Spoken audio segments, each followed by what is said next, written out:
Opa, mestre, boa noite. A gente vai apresentar aqui o nosso trabalho, né? É composto pelo Érico, o Luiz Eduardo Menas e eu, Ciomar.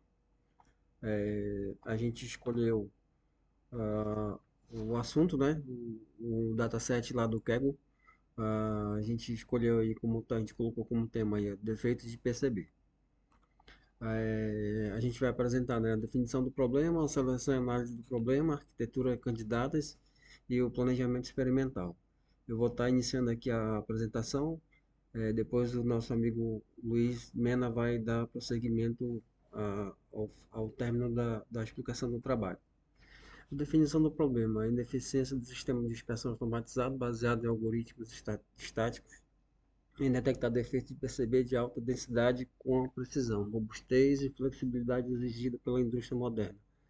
Essa ineficiência manifesta-se em altas taxas de erro, falsos positivos e negativos, e na incapacidade de se adaptar a novos produtos sem intervenção manual intensiva, impactando negativamente a produtividade e os custos. A gente sabe que a maioria, alguns processos, né, são feitos por essa inspeção, muitas vezes por operadores, né? E com o passar do tempo, a visão humana ela cansa, né? E aí isso prejudica aí a eficiência do processo. Então, a gente está com a proposta de utilizar esse dataset justamente para trabalhar ah, com o Deep Learning, que vai nos ajudar na melhoria da performance desses sistemas, né? A solução do problema. Para solucionar o problema de detecção de defeito de PCB, será utilizado redes neurais profundas, foi como eu acabei de falar anteriormente, né, para análise das imagens. A tarefa específica a ser resolvida é a detecção de objetos que permite não apenas a identificação, mas também a localização precisa dos defeitos. Então, o nosso dataset tá, a gente vai falar mais na frente, mas ele tem 6 classes e com um total de mil, 1.300 e poucas imagens. Foi o que a gente escolheu. A relevância científica. A relevância científica deste trabalho reside na aplicação dos algoritmos de aprendizagem profundo para análise automatizada de falhas de placas de circuito impresso, PCBs, contribuindo diretamente para o avanço da manufatura inteligente no contexto da indústria 4.0. É conhecido, né, que as empresas buscam essas automatizações, né, e para melhorar a performance do processo, justamente com o uso dessas redes neurais. É, Como eu falei, na análise do dataset, a gente tirou do Kaggle. É, por esse tema ser bastante, está sendo bastante difundido agora, né? Para a gente fazer análise desse sistema aí.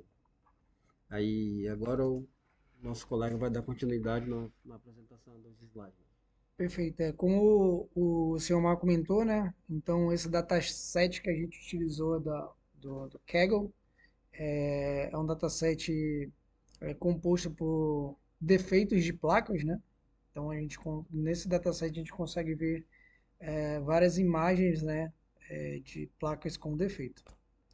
Bom, como ele tinha comentado um pouco mais cedo, né? Nosso dataset ele possui 1.386 imagens, né?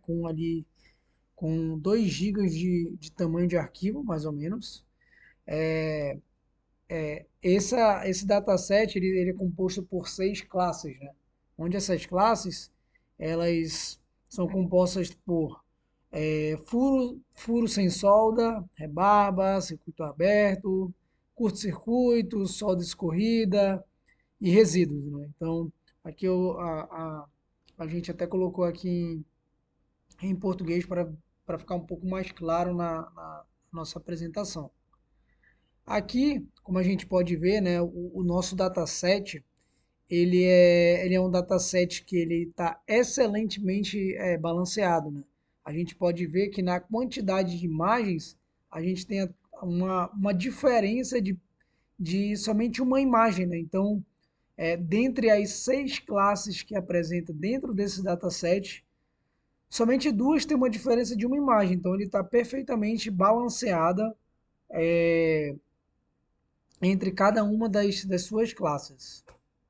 Bom, Uma das principais, né, arquiteturas que nós vamos utilizar para o nosso trabalho é a YOLO, né, chamada YOLO, que é You Only Look Once, né, que basicamente ele é uma família de modelos de detecção de objetos em um único estágio, né? Então, a sua principal função seria processar a imagem inteira de uma vez só, de forma que ela promova simultaneamente todas as caixas delimitadoras, né? Que são basicamente essas caixas em azul ou em vermelho, onde a gente pode, por exemplo, escolher ali a coloração para que a gente possa diferenciar exatamente é, cada classe que foi escolhida, né? Que é diferenciado na realidade. Bom, uma outra arquitetura, né, que a gente também pode utilizar, mas é a Fester RCNN, né, ele é um modelo já diferentemente da YOLO, ele já é um modelo de detecção de objetos em dois estágios, onde o primeiro estágio é, ele é uma rede, né, que vai à imagem, que no caso seria que iria propor, né, a região de interesse onde esse objeto tá localizado. Já o segundo estágio, ele já ocorre uma análise de cada uma dessas regiões que são propostas, né, para justamente realizar a refinação da localização de cada caixa delimitadora, né? Então, esse também é uma outra alternativa onde podemos utilizar para a arquitetura, mas como foco principal nós vamos de fato utilizar a IOLO mesmo. Bom, qual seria as nossas métricas de avaliação? Basicamente, as métricas nós escolhemos três métricas de avaliação. A primeira, que é a Intersection Over Union, ele basicamente ele mede a assertividade da localização de um defeito. Então ele consegue ali comparar as caixas, né, previstas pelo modelo, que foram as caixas que eu mostrei anteriormente, né? A segunda é a Precision Recall, que ele garante que o modelo tem uma alta precisão e qualidade do produto para minimizar os alarmes falsos, né, de falsos negativos. E o terceiro é o AP e o MAP, né, que basicamente como o AP ele faz o cálculo da média da precisão em vários limiares da recall, o MAP ele mede já a média dos APs de todas as suas classes de defeito, né? Então, essas são as três métricas que nós vamos utilizar no nosso trabalho. E como o planejamento é experimental, nós dividimos até o fim do semestre, que se divide em setembro, outubro, novembro e dezembro. E nesse mês de setembro nós estamos realizando a definição da arquitetura, ou seja, fazendo ali todo o estudo experimental do que nós podemos realizar no trabalho. Em outubro nós vamos realizar já o primeiro modelo treinado, né? Ou seja, desenvolver o modelo e já deixar o modelo treinado de fato.